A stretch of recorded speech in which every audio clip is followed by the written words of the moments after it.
4, verso 14 al 18. Pero estamos en la hora, así que para que no lo podemos tanto. Vamos a comenzar este servicio, hermano, en el bíblico, en el nombre de nuestro Señor y Salvador Jesucristo. Y lo haremos orando al Señor. Hermana Julia, llévenos la oración.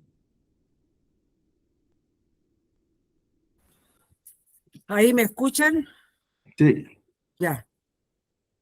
Amantísimo Dios, te damos gracias primeramente por tu amor, por tu misericordia, porque nos permites hoy día, Señor mío, participar de este estudio bíblico. Ayúdanos, Señor, a comprender, a entender la enseñanza de tu palabra y sé con nuestro pastor también, porque me parece que él va a dar el estudio. Te pido, Señor, humildemente de que tú seas con cada uno de nosotros. Únenos en un solo espíritu para así poder recibir la enseñanza de tu palabra y no solamente escucharla, sino que también ponerla por obra.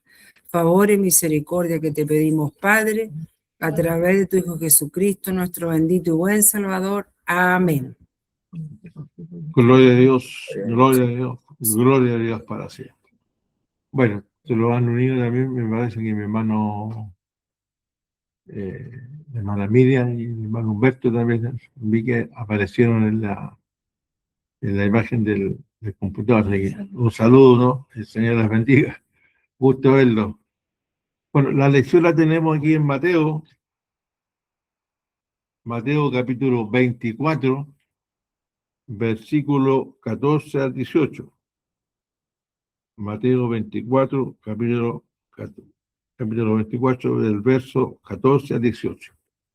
Y le voy a dar lectura en el nombre de nuestro Señor y Salvador Jesucristo.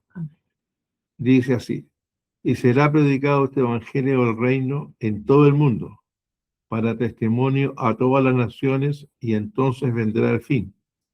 Por tanto, cuando veáis en el lugar santo la abominación desoladora de que habló el profeta Daniel, entre paréntesis, el que lee entienda, entonces los que están en Judea huyen a los montes, y el que está en la azotea no descienda para tomar algo de su casa, y el que esté en el campo no vuelva atrás para tomar su capa. Y Dios bendiga la lectura de su palabra en nuestro corazón. La verdad, las cosas que Dios nos ayude, hermano, porque bueno, ni Rodemil ni Germán podían hacer estudio bíblico por compromisos laborales, y lo voy a hacer yo. La verdad, las cosas con algún grado de problema, porque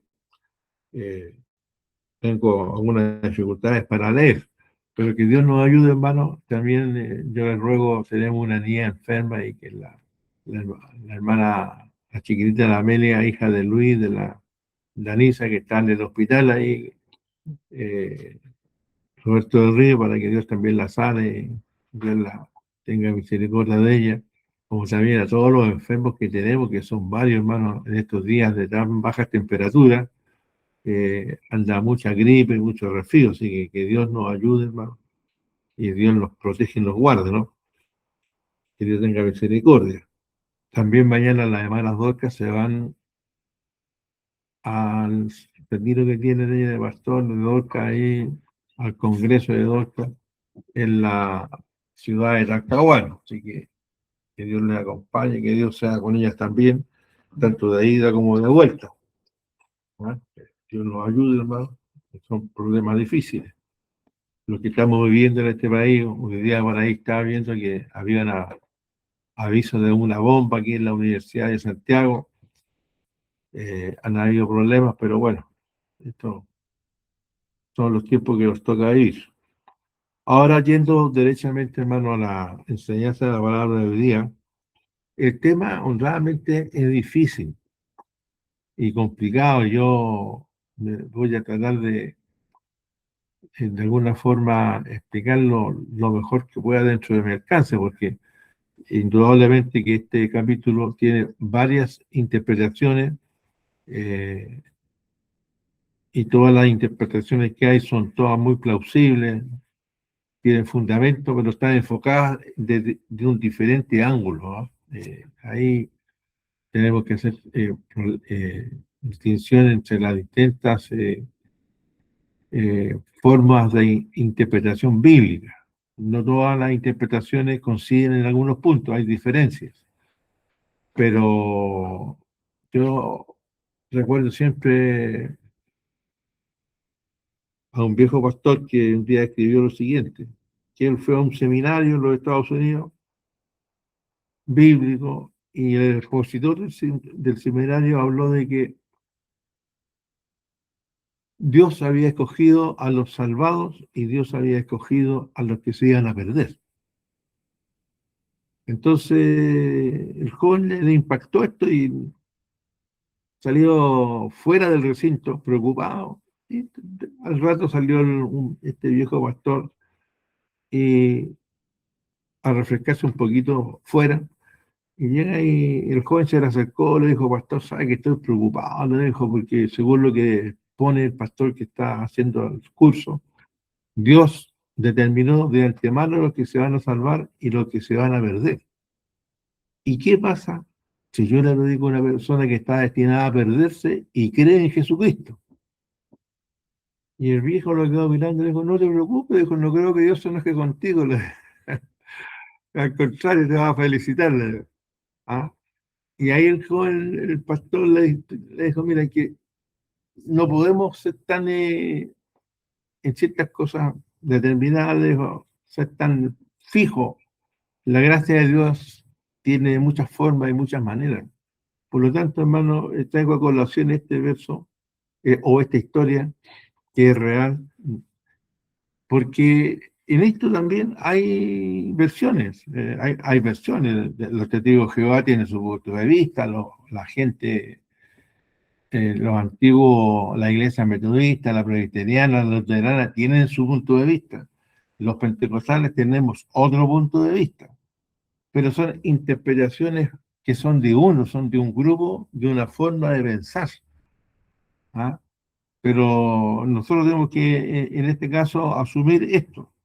¿Qué es lo que dice el verso que hemos leído? Y será predicado el evangelio del reino en todo el mundo para el testimonio a todas las naciones y entonces vendrá el fin. ¿Ah? Que, que, que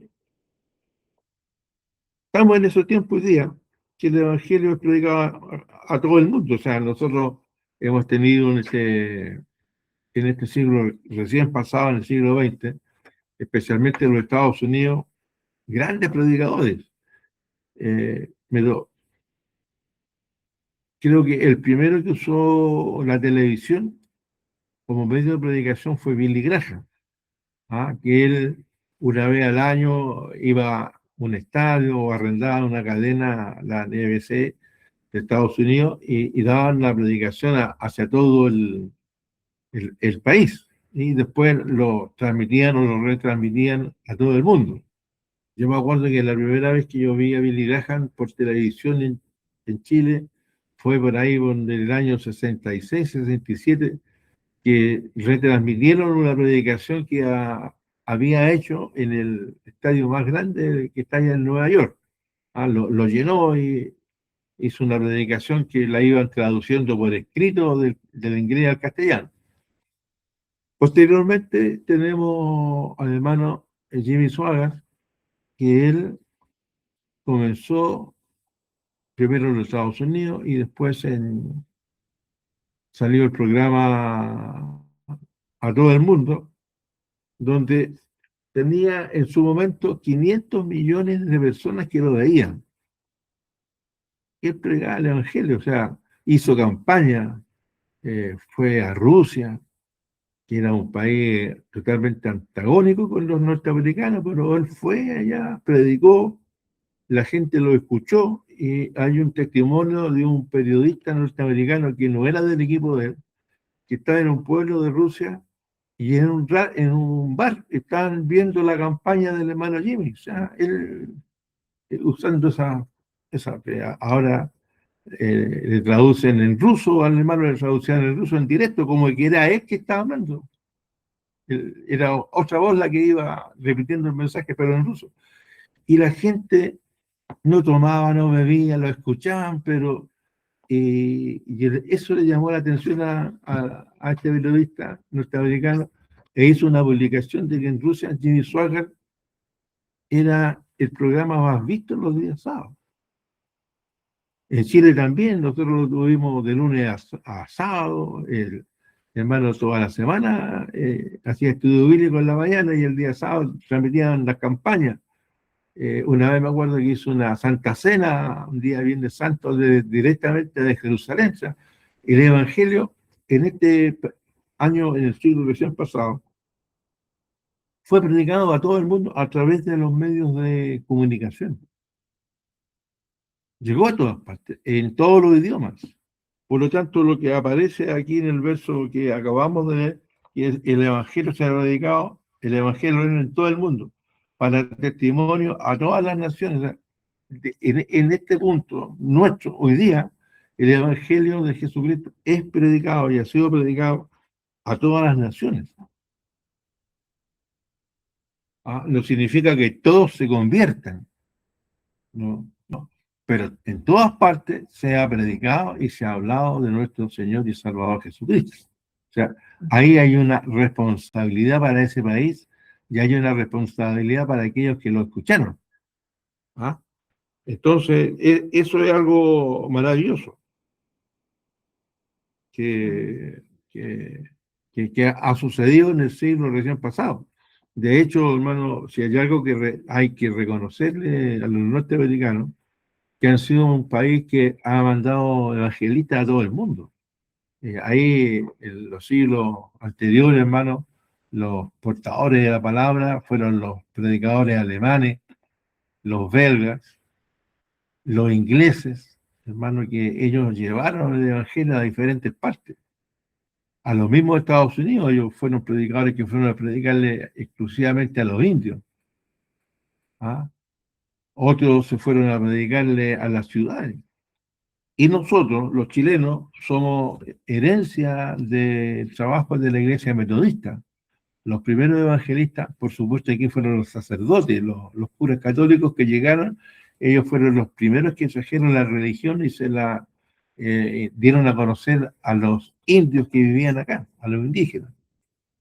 Aquí nosotros hablamos de mapuche, pero los mapuches son de Biobío hacia el sur. Aquí en Santiago habían otros indios que no eran mapuches, y en el norte habían otros, no son todos los mismos indios. Pero a ellos primero los sacerdotes les llevaron el conocimiento del reino de Dios. Quizás cometieron el error de tratar de convertirlos con la espada, y eso no resultó para bien, pero igual hubieron personas que recibieron la palabra del Señor. Y si nosotros veíamos, hermano, y leímos el libro de los Hechos de los Apóstoles, vamos a ver algo importante con la iglesia. El Señor Jesucristo fue arrebatado al cielo y los apóstoles, encabezados por Pedro, empezaron a predicar el Evangelio, así, en la ciudad. Y el resultado, y veamos las consecuencias. Cuando Cristo predicó, mucha gente le seguía, miles de personas lo seguían, pero no se convirtieron. Ahora que el Señor está ahora en la presencia del Padre, el apóstol Pedro predica, y como resultado de una predicación que si uno lee el libro de los Hechos, la lee en 3 minutos, se convirtieron 3.000 personas. Y en 30 años, desde que el día en que el Señor se fue al cielo, primero Pedro y el grupo de los apóstoles que estaba con él, y después Pablo, en 30 años, predicaron y extendieron el Evangelio a todo, dentro de todo el imperio romano. En Grecia, en Roma inclusive. En 30 años el Evangelio se esparció por todas las costas del Mediterráneo, llegando a las ciudades más importantes, a Grecia, a Atenas, a Roma, fue predicado el Evangelio. Entonces, eso es un mérito, pero al mismo tiempo, ahí hay que recalcar algo, pero al mismo tiempo, el problema lo tenemos nosotros hoy día. la iglesia hoy día, al revés de lo que ha sido el continuo trabajo de los antiguos misioneros y de los pastores antiguos, hermano, es que hoy día la iglesia no tiene interés en predicar el evangelio. ¿Ah? No hay ese interés en predicar el evangelio. Hay tanta gente que hoy día muere y pasa la eternidad sin conocer la palabra del Señor. ¿Ah? O sea, la iglesia en ese sentido estamos medio dormidos y la iglesia en términos generales, pero en lo particular a veces los hermanos hoy día, las hermanas, no predicamos el evangelio. No predicamos, o sea, bueno, el que se quiere salvar, que se salve. Bueno, ahí tienen una iglesia cerca, vayan, vayan, si no van, está la puerta abierta. No, la predicación siempre ha sido un trabajo de boca a boca, ¿no? Trabajo de la iglesia ha sido siempre, o la predicación pública, como la que hizo Pedro, la que hizo Pablo también. Ellos predicaban, el apóstol Pablo se dedicaba como base de predicación, él iba al mercado. Hoy día nosotros llamamos la feria, pero ahí es donde el apóstol Pablo llegaba y predicaba, en la feria, en los mercados, hermano, en los puntos donde se reunía mucha gente, ahí los apóstoles predicaban y ahí ganaban almas. ¿Ah? O sea, de alguna manera, hermano, la predicación que la iglesia pentecostal en Chile realiza de predicar el evangelio en la calle es una predicación que está dentro de la forma de anunciar el evangelio que tuvieron los apóstoles. Predicar a la calle, hablar a las personas, ir a las cárceles, a los hospitales. Es una labor de predicación.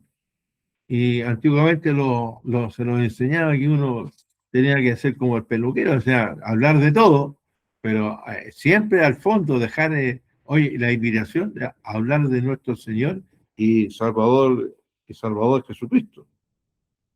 Entonces, la verdad, la cosa es que no estamos en ese sentido cumpliendo lo que la palabra de Dios nos manda.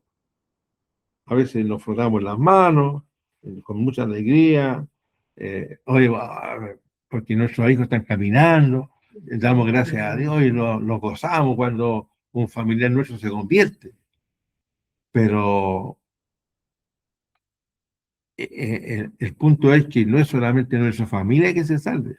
El punto es que todas las personas, ojalá pudieran escuchar de la boca de nosotros la invitación a aceptar a Cristo como su único y personal Salvador. Así que Dios nos ayude, hermano, a que se despierte. Hoy día tenemos hartas contras para predicar el Evangelio.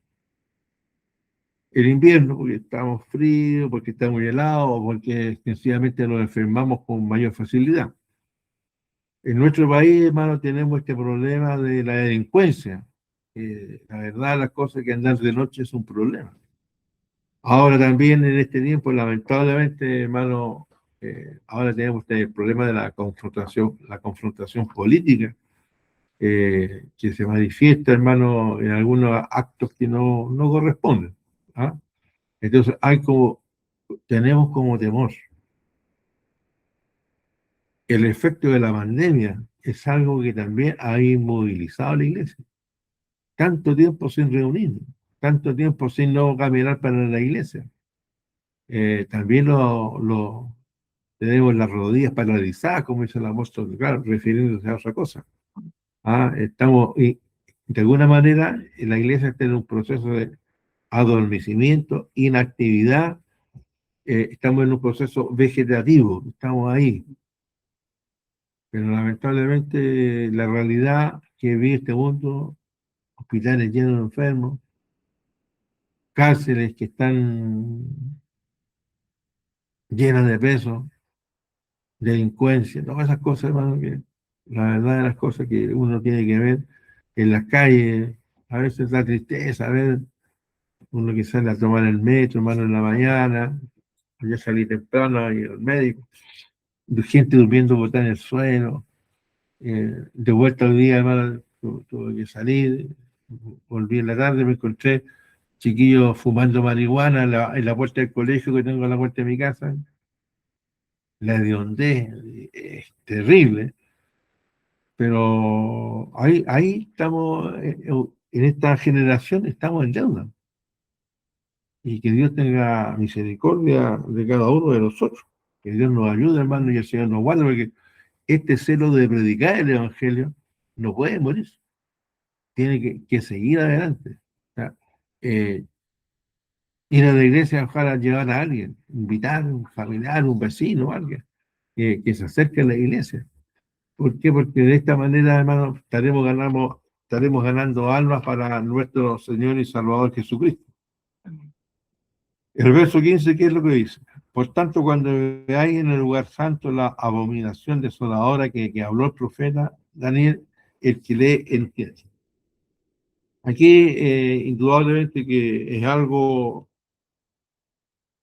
si uno sigue las palabras de nuestro Señor Jesucristo, eh, Jesús de alguna manera predice la profanación y la ruina de Jerusalén y el santuario. Pero esto, históricamente, lo que habla aquí el Señor Jesucristo, ya había sucedido antes. En el tiempo de los Macabeos, como 150 o 200 años atrás, alguien, un hombre de Siria, llamado Antíoco Epifanes, hermano, fue el templo, o sea, le ganó la guerra a los judíos, los venció, entró a Jerusalén. ¿Qué es lo que hizo? Entró al tabernáculo, tomó una chancha, la mató y derramó la sangre sobre el altar.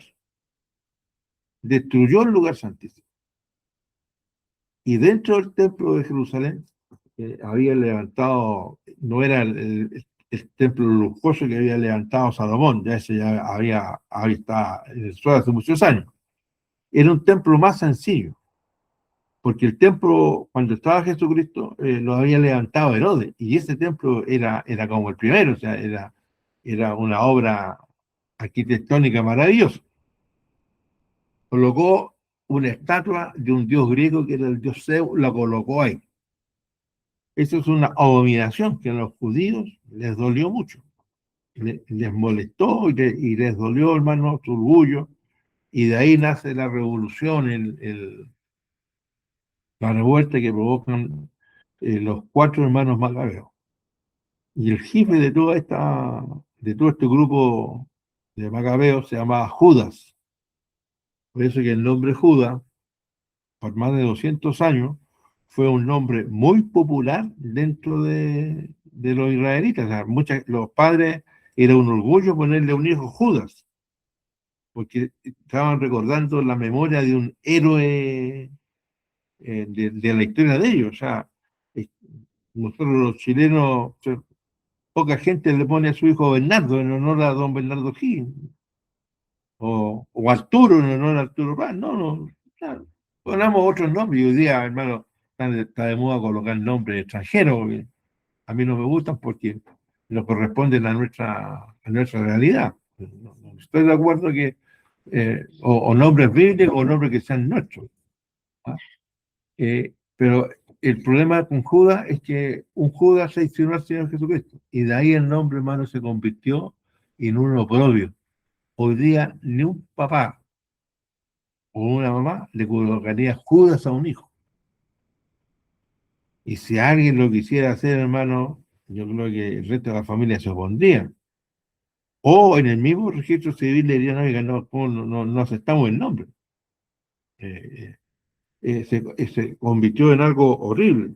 Entonces, el Señor Jesucristo está en el templo que levantó Herodes, que era una joya de templo, eh, siguiendo el lineamiento, no sé si de los tiempos de Salomón habrán quedado planos, o la memoria de los viejos hermanos ayudó en la reconstrucción del templo. Entonces, aquí el Señor Jesucristo, hermano, cuando habla con sus apóstoles, Él les habla entonces y será predicado el Evangelio del Reino a todas las naciones. Pero cuando va en el lugar santo la abominación desoladora de que habló el profeta Daniel, el que le entienda. ¿Ah? Aquí está en este templo, ahora nuevamente este templo va a ser profanado. Va a haber una profanación. Si alguien me busca ahí, Daniel 9:27. Yo ya mire, me lo encontré. Dice Daniel 9:27, y por otra semana confirmará el pacto con muchos. A la mitad de la semana hará cesar el sacrificio y la ofrenda. Y después con la muchedumbre de las abominaciones vendrá el desolador hasta que venga la consumación y lo que está determinado se derrame sobre el desolador. Aquí el Señor recuerda entonces las palabras de este caso de Daniel, donde él habla de esta abominación desoladora, en el sentido de que nuevamente el templo fue destruido. Los romanos, como comentábamos el domingo, el sábado pasado, el jueves pasado, hermano, a cargo de un general romano llamado Tito, sencillamente destruyeron toda la ciudad. Destruyeron la ciudad de Jerusalén. O sea, eh, muchos judíos a veces pensaron de que Dios iba a salvar la ciudad y que los romanos no podrían entrar en ella. Eso fue el pensamiento de muchos. Y se fueron, encerraron en la ciudad, que era una ciudad amurallada, y ahí estuvieron, hermanos, harto tiempo luchando contra los romanos.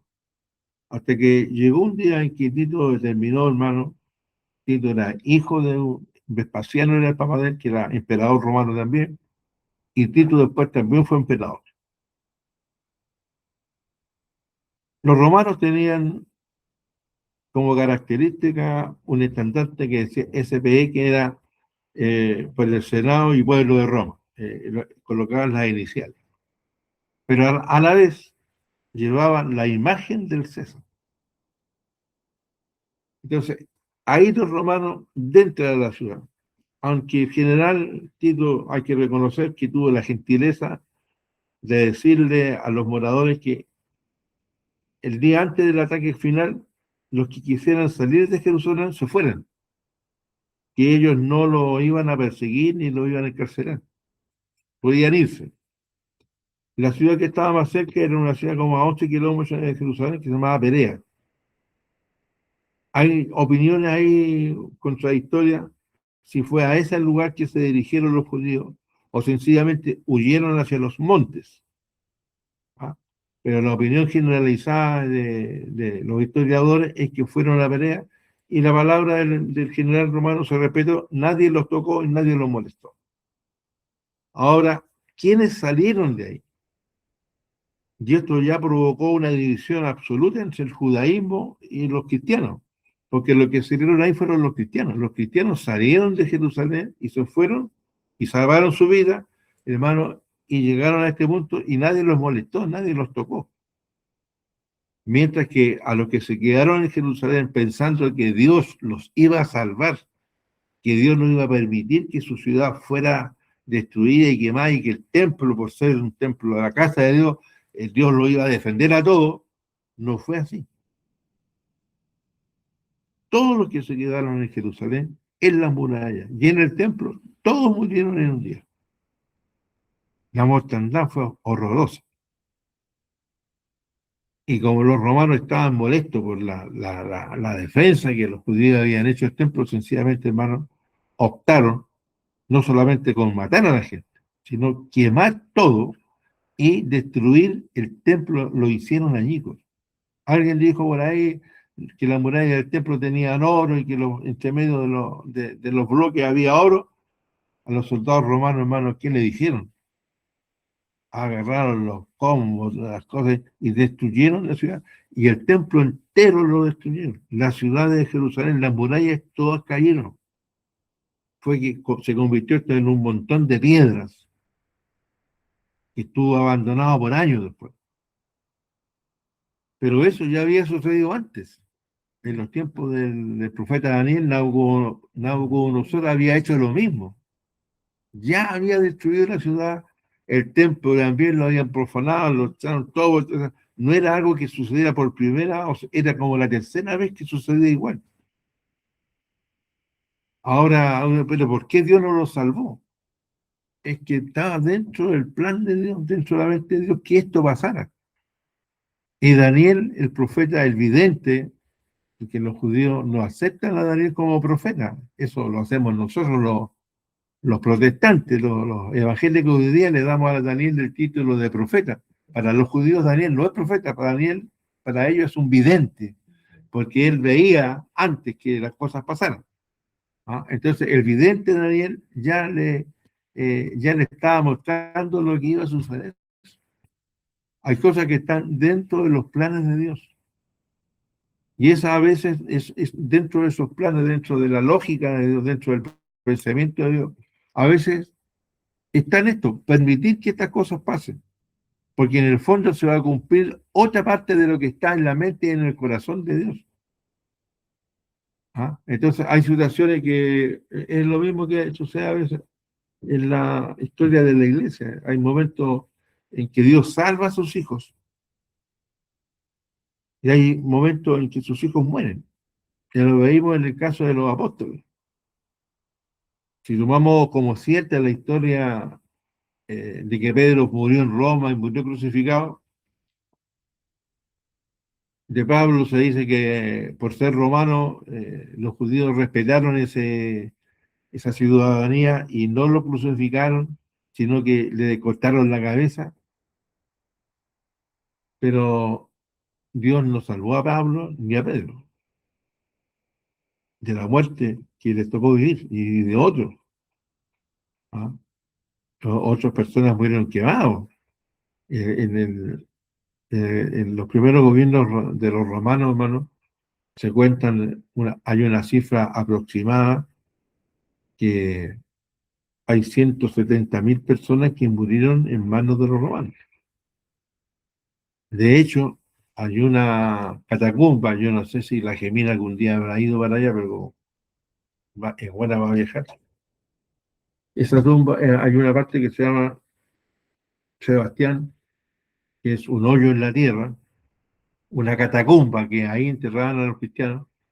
Hay una catacumba que hay 172.000 cuerpos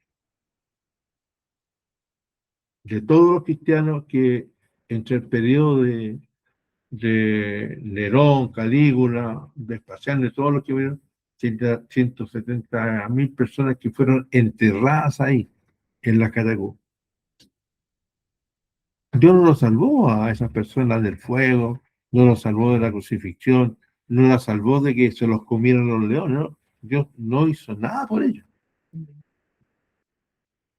Ahora, ¿por qué Dios no hizo nada? Porque indudablemente, hermano, que aquellas personas que mueren por Cristo, el cuerpo puede ser mutilado, el cuerpo puede ser quemado, vejado quizás, pero las personas que mueren, su espíritu vuela inmediatamente a la presencia de su Creador. Para ellos se eliminaron los dolores, los problemas ahora están en la presencia de nuestro Señor y Salvador Jesucristo. Entonces tenemos que entender ese punto. ¿Por qué? Porque lo que Dios predestinó de antes, desde antes de la fundación del mundo, ese plan de Dios tiene que cumplirse a cabalidad. Así que Dios nos ayude, ¿no? Y dice el verso acá, el que lee entiende. A ver, el que lee entiende. Uno lee y hay que volver a leer. O sea, hay que darse el tiempo de leer, hermano, la escritura. Ahora, yo creo que lo he contado antes, cuando mi papá me regaló una Biblia, debe haber tenido 10, 11 años. Yo lo primero que hice me puse a leer el Apocalipsis. Entonces, un día domingo, mi papá se afeitaba en el baño. Yo le dije, papá, le dije, mire que hay un mensaje en las 7 iglesias ¿Y por qué no está J.H. mencionada en esta historia? ¿Por qué no la menciona? Entonces mi papá me hizo respetable y dijo, no, pues, hijo. Primeramente, J.H. en esos años no existía. El país nuestro, Chile, no lo conocía nadie. Mi papá me dijo, este era un potrero que no había gente. Ese mensaje fue para la iglesia que estaba en aquel periodo. Pero, aunque nosotros no, la carta no va para el nombre nuestro, pero esa carta tiene un significado para la iglesia en general en los diferentes tiempos que nos toca vivir. Entonces, de alguna manera, también el mensaje es para nosotros. Entonces, aquí tenemos una situación, hermano, así como yo cuando niño quise entender y leer la profecía del Apocalipsis, también, hermano, hay que tener un cuidado extremo cuando uno lee los libros proféticos. Los libros proféticos son los de Daniel, ¿no es cierto? Porque hablan de los tiempos finales, el libro de Apocalipsis, y hay profetas también que hablaron en otro tiempo, pero su mensaje fue distinto, como el profeta Isaías, que profetizó sobre la venida de nuestro Señor Jesucristo, pero no en los tiempos finales. Entonces, tenemos que tener este cuidado, porque en la historia más reciente que nosotros tenemos, los testigos de Jehová y los mormones formulan su interpretación de los tiempos y de su iglesia,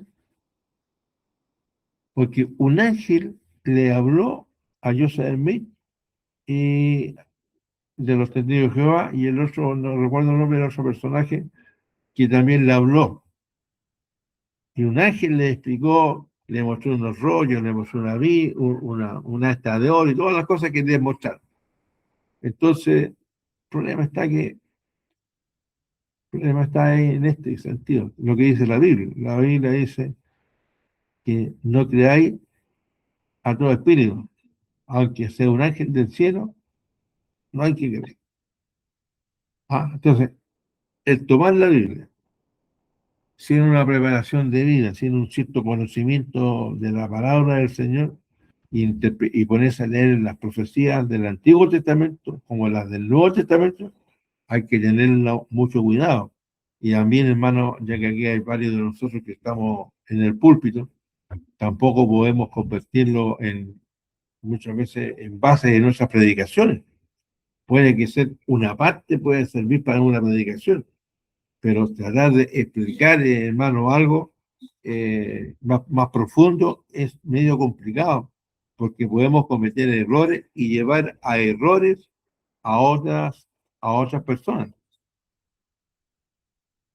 Y Dios nos ayude, hermano, porque hay gente insensata y que de verdad que no va a entender bien la cosa, porque nosotros tenemos que primero pedirle a Dios que Dios nos dé entendimiento, porque yo puedo leer, se puede leer, porque la Biblia es un libro que yo imagino que lo leímos todos los días. Entonces, hay cosas que uno son más difíciles de entender que otras, y esas cosas tenemos que hacerlas primero orando al Señor, pidiéndole la dirección, hermano, de Dios para entender y comprender. No son cosas fáciles de explicar. Y yo quiero decir, hermano, por ser el caso, me voy Pumaña muy pocas veces predicó en el Antiguo Testamento, muy pocas veces se refirió a Daniel y a Apocalipsis. No, nuestro obispo predicó siempre, principalmente en los evangelios, y en la escuela dominical la lección siempre estuvo de Romano hasta el libro de los Hebreos. Y ahí se daba vuelta cada cierto tiempo, se volvía a repetir, pero nunca se involucró en pensar en mayores cosas. ¿Por qué? Porque ahí hay que tener algo especial de conocimiento para que las personas, hermanos, no hagamos cometer errores a otros hermanos.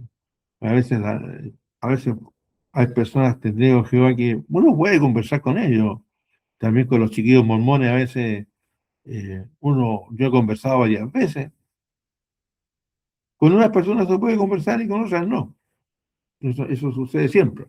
Entonces yo así con todo respeto le digo, pero miren, eh, ustedes siguen a un líder humano que él tiene su propia interpretación de la Biblia, pero le dije, pero no podemos desconocer, le dije, los errores que tienen. Pero, ¿cuáles errores? Mire, le dije, en el caso de los testigos de Jehová, el pastor Russo, ¿qué es lo que hizo? Él, en un juzgado público, porque estuvo detenido, hermano, por esto de predicar la doctrina de los testigos de Jehová, en un juzgado, delante de un juez, levantó la mano y jurando sobre la Biblia, dijo lo siguiente, que él hablaba en hebreo y en arameo, en el nuevo y también en el antiguo. Lo juró que él lo hablaba y todo. Pero resulta que el juez llamó a un profesor de una reconocida universidad norteamericana y el profesor le hizo varias preguntas y le llevó escritura antigua y nueva de hebreo. Resulta que él no fue capaz de leer, no pudo leer lo que estaba escrito. Entonces el juez le preguntó, pero usted acaba de afirmar, le dijo, y está escrito en el acta, que usted sí entendía hebreo y sí entendía arameo en el antiguo y en la parte moderna del idioma del día.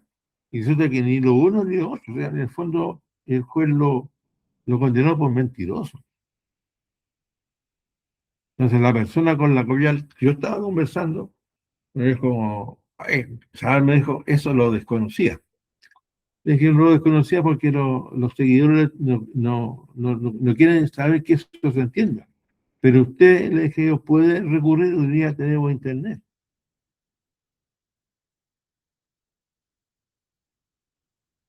que el cual le va a hacer facilitar lo que yo le estoy contando, porque yo no es mi idea, le dije yo, engañarlo, sino mostrarle de por qué yo no recibo esto. Y la Biblia que ustedes tienen es una pésima traducción, porque el hombre que la tradujo no tenía idea de lo que estaba, él escribió una Biblia al modo de él, a criterio suyo.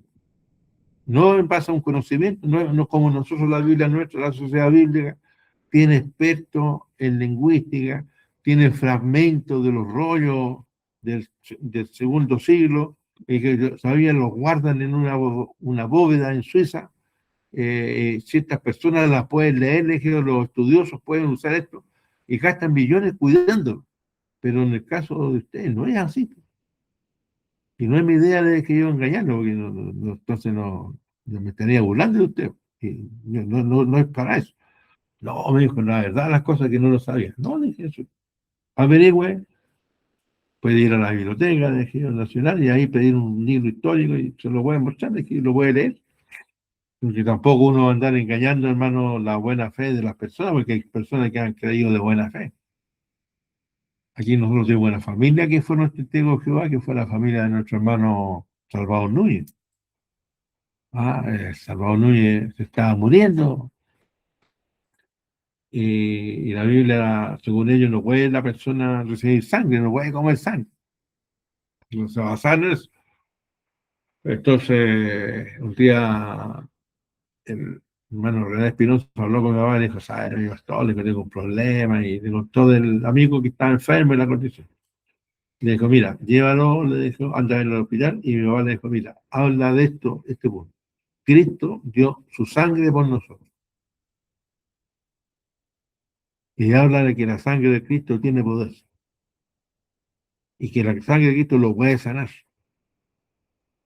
Mi papá le citó lo que tenía que hablar. Y fue el rey del hospital, habló con él, pues.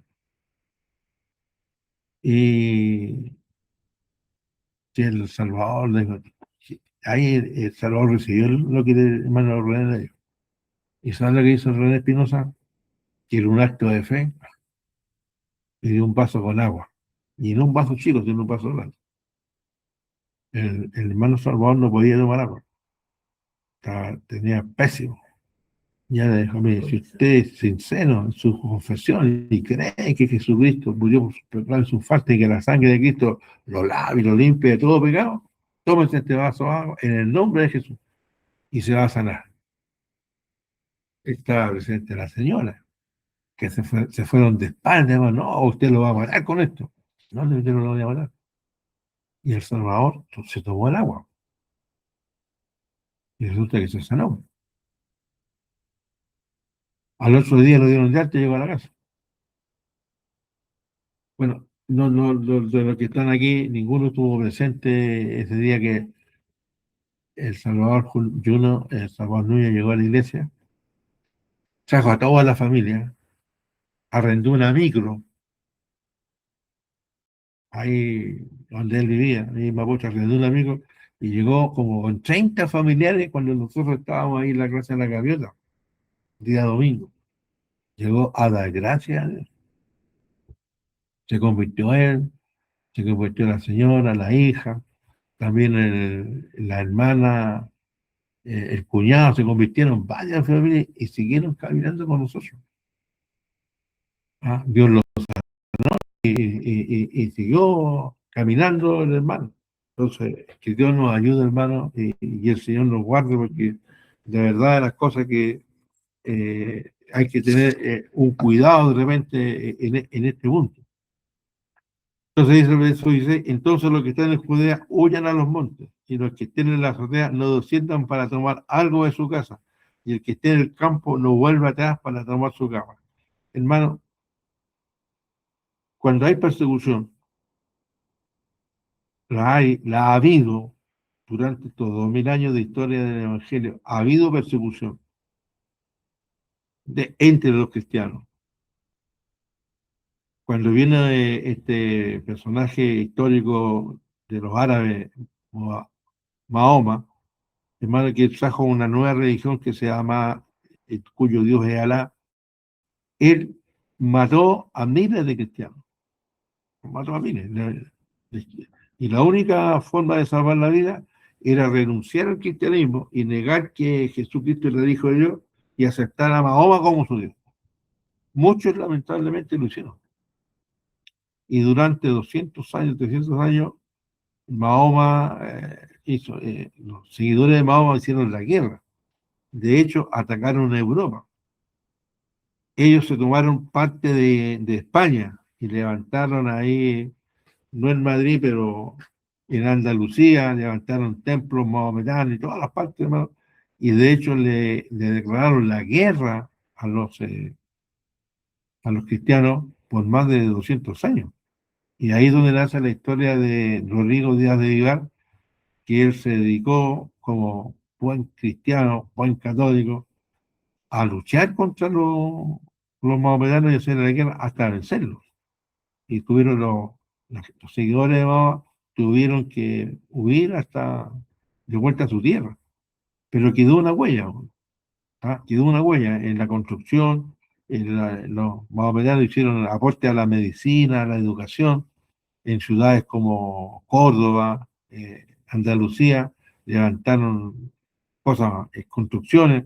Aquí nosotros tenemos una en la calle, en Huérfano, por ahí, entre Teatino y la otra calle que es paralela, hay una casa hecha por mahometano, que es una casa hermosísima, un lugar de la arquitectura árabe. Entonces, eso tuvieron, hermanos, eh, que quedó esa historia dentro de nosotros, porque la gente, los musulmanes, se esparcieron también por el mundo. Hoy día es un problema. Estos grupos que atacan a Israel, el país Irak, algún sector del Líbano y grupos terroristas son grupos islámicos.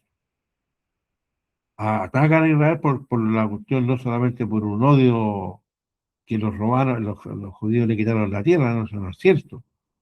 Ellos lo odian por la religión y son enemigos y caen en el terrorismo de matar gente todos los días por una cuestión religiosa. Entonces, aquí es lo que dice el Señor Jesucristo: entonces los que estén en Judea huyan a los montes, los que estén en la azotea no desciendan para tomar algo de su casa, y que esté en el campo no vuelva atrás para tomar su capa. El consejo es bien claro: cuando vean estas persecuciones, huyan. No hay que defender nada, huyan como estén, ¿no? ¿Ah? No hay que preocuparse de la ropa, no hay que preocuparse de la casa. Eh, Huyan, hay que arrancar, salvar la vida, que eso fue lo que hicieron, hermanos, los cristianos cuando estaban en Jerusalén. La ciudad la quemaron, la destruyeron, pero los cristianos huyeron, se fueron, siguieron el consejo que nuestro propio Señor Jesucristo les había dado. Así que Dios nos ayude, hermano. A veces hay que huir, a veces hay que huir de la tentación, a veces hay que huir de las cosas que son malas, a veces hay que huir, arrancar para salvar la vida. Estamos, hermano, hoy día nosotros estamos en un continente que es América. Usted ve que hay una guerra entre Estados Unidos y los países árabes. Eh, Israel se involucró en esto para defender a los israelitas. Tenemos un presidente, Donald Trump, que se ha identificado con Israel y se ha identificado con los valores cristianos, hecho abajo el matrimonio homosexual, cerró las clínicas abortivas, ha prohibido la educación sexual en los colegios públicos, ha vuelto a poner en vigencia la lectura bíblica en la universidad y en la escuela. Donald Trump ha revuelto al país, hermano, así como el mundo entero lo da vuelta, en cumplimiento de la palabra del Señor. Pero indudablemente que esto crea anticuerpos. Mucha gente, a veces, yo creo que a los cristianos los toleran en algunas partes y en otras partes los prefieren muertos. En nuestro país, indudablemente que hay grupos que no los quieren, que no los pasan. ¿Ah? Yo subí un video ahí, yo espero que un día se den el trabajo de ver mi muro. Hay un sacerdote que habla de esta famosa agencia o Agenda 2035, 2030, en el cual, hermano, se habla por qué prohibir el nacimiento de niños. Porque según ellos el mundo no va a ser capaz de alimentarlo a todos. Promueven el matrimonio homosexual entre hombres con hombres y mujeres con mujeres. Y esto en todas partes, en nuestro país, en gobiernos anteriores determinó esto. De hecho, ayer, hermano, fui a la municipalidad a comprar unas gotas que me dieron para el problema de la falta de vitaminas que tengo. Y salgo de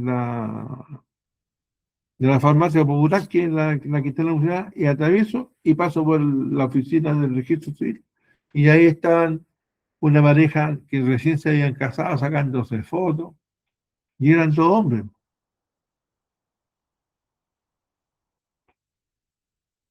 ¿Ah? Eran dos varones que se habían recién casado, y ahí estaban las mamás de ellos, familiares y amigos acá sacando fotos como si fuera algo. Bueno, no quiero polemizar al respecto, pero esa es una situación que se está viviendo en nuestro propio país. Entonces ahora quiere que nosotros los padres, usted y yo, ahora ya, yo soy papá, mi hijo está todo grande, ¿no? Soy abuelo, de que nuestros nietos, nuestros hijos también puedan, ya no vale, yo nací hombre y usted nació mujer. Ahora el pensamiento es: ¿qué quiero ser yo? Entonces ahí donde está la educación pública que aborda este tema, está el medio en el cual nosotros estamos desarrollando. Entonces, y lamentablemente decir que la expresidenta de Chile, la señora Michelle Bachelet, es una de las personas que promueve esto. Y ella propuso iniciar este como un proyecto experimental en nuestro propio país. La cosa no le resultó, porque tanto la Iglesia Católica como la Iglesia Evangélica se opusieron. Entonces, ¿qué es lo que subieron? En donde se ha tratado de implementar esto, los países han reaccionado en contra. ¿Ah? En este caso, en Inglaterra, el rey Carlos III, hermano, cuando supo que estaban operando niños, castrando niños varones, inmediatamente le dijo que no, y prohibió esto. ¿Cómo una persona de 7, 8 años va a tomar la libertad de convertirse siendo hombre en mujer, que lo castre? Ah, y prohibido, y entonces en varios países del mundo, hermano, la austeridad han tenido en Alemania, en Luxemburgo, en la propia Rusia, hermano, Putin dijo, no, pues, nosotros no lo aceptamos, ¿cómo va a ser posible esto? Y en Estados Unidos también ha habido una reacción, entonces, ¿saben lo que hicieron ellos? Trasladaron ese plan 2030 para el 2040, pero reconoce que el peor enemigo de este programa son los creyentes, son los cristianos. Y si hay alguien que se ha opuesto a esto, son los cristianos, llámese católicos o evangélicos, o protestantes, como lo quieran denominar. Y esta es la responsabilidad, nosotros ya somos abuelos, tenemos que hablar con nuestros hijos y también con los nietos, y decir, oye, usted nació varón y sea varón hasta que se muera. Usted nació mujer, sea mujer. Y tratemos, hermanos, de no darle el gusto al diablo, porque el diablo lo que quiere es hacer un revueltijo. Cuando venga el Señor Jesucristo aquí, no queden creyentes. Que Dios tenga misericordia de nosotros, hermanos, y no, eso, los tiempos peligrosos es una realidad.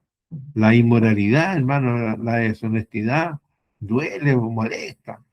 Oye, si tuvieras andar en la famosa Santiago, hermano, para amargarse y pasar raya, nadie paga, todos subiendo se van atrás. Oye, dijeron la gente, no, es gente pobre, hermano. Hoy día mismo tuve que ir al centro. Un hombre subió, hermano, con bolsas de pollo, no pagan, no. No es porque no hay que como que pagar, es que no quieren pagar. Esa es la realidad.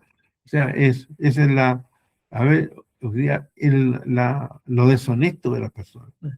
No asumir su rol, no asumir su, su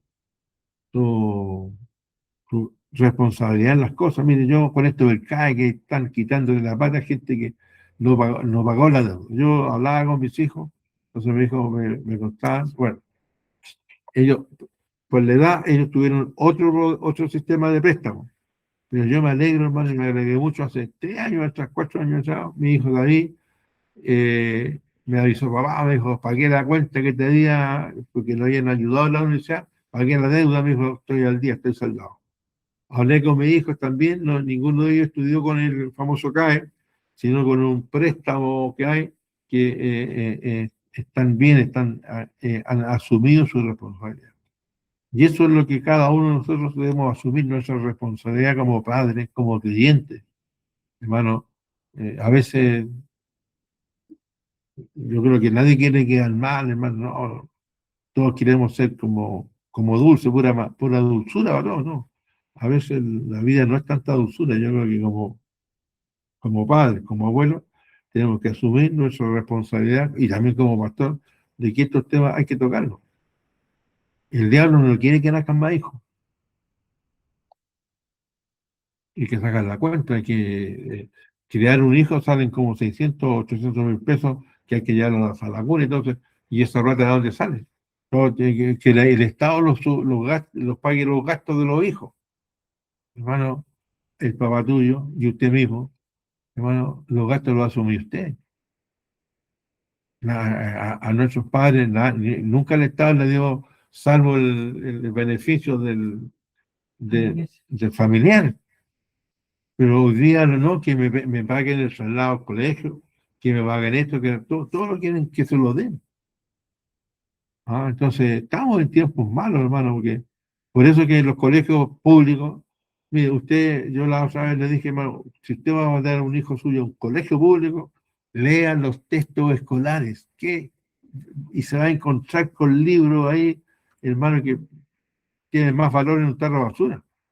Tenemos que tener cuidado. Gastar a lo mejor que los padres en la educación de sus hijos, llevarlo a un colegio cristiano, donde se le enseñe la palabra de Dios, donde se le enseñen valores, y no que se críen sin ninguna responsabilidad. Tenemos tiempos peligrosos, hermano. A veces tendremos que arrancar, pero Dios siempre nos va a cuidar y Dios nos va a proteger. Bueno, Dios les bendiga a todos, hermano. Veo que está mi hermana Curia, mi hermana Mira y mi hermano Humberto. No sé cuántas personas más. La hermana Carolina Ortiz también. Mi hijo Germán, el hermano Alejandro. Hay 3 personas más que están aquí, no sé, las voy a ver. La hermana Elizabeth y la hermana Carlos, que me alegro que estén presentes en este servicio, hermano. Dios les ayude, Dios les guarde. Hace tiempo que no hacía el estudio bíblico, pero bueno, aquí nos toca trabajar en la obra del Señor. Mi hermano Patricio también está, Patricio Vázquez. Mi hermano Patricio Vázquez, que también nos está acompañando. Bueno, Dios los bendiga a todos. Bueno, oremos también mañana en el grupo de Dorca de nuestra iglesia que van al Congreso de Talcahuano, salen a la 1 de la tarde desde la iglesia de Quilicura, donde que Dios acompañe a nuestras hermanas también, que tengan un buen tiempo. Este fin de semana no va a ser tan helado ni va a ser lluvioso, así que Dios les guarde, que Dios les acompañe tanto en la ida y en la vuelta. Y si alguna de ustedes, mi hermana, tiene participación en el programa de las Dorcas, bueno, que Dios les dé la gracia y Dios les ayude. Oremos entonces por los enfermos que tenemos, hermano, ahí, que son varios. Amelia, la hija de Luchito, la Danisa, nuestro hermano Jorge Díaz también. También la hermana Susana, la hija de nuestro hermano César Rapírez, sigue en el hospital, hermano, de neurocirugía. No la han operado. Dije para ella, y también la hermana, la Juanita, la hermana de Pinaza, también hermano, son ancianas de la iglesia. Oremos también para que Dios les guarde. Nuestra hermana Sala Lancibia también, que está complicada de salud, la hermana Sala Pacheco también, hermano, están con resfriado. Bueno, que Dios nos ayude y el Señor les guarde. Y como está nuestro hermano Humberto presente, yo le rogaría que él nos despidiera con la bendición del Señor. Padre eterno Dios, damos gracias, Señor, por este servicio de enseñanza, donde hemos aprendido cosas importantes, Padre. Danos, Señor, la sabiduría para predicar en las clases, donde tú los tienes ordenados con misericordia. Ayuda a las hermanas Dorcas mañana y guárdalos a todos mis hermanos, y que Amén. muchos de los que están resfriados, muchos de los que están, Padre, con complicaciones, el domingo puedan estar bien para ir a adorar y alabar tu nombre en la iglesia matriz. Te damos Amén. gracias, Padre. Despídelos en paz, en comunión. Te lo suplicamos y te damos las gracias en todo a través de Cristo, nuestro Salvador. Amén. Amén. Amén. Gloria a Dios. Gloria a Dios. Gloria a Dios. Gloria a Dios. Gloria a Dios. Un Gracias. abrazo, hermano, y Dios le acompañe durante esta noche.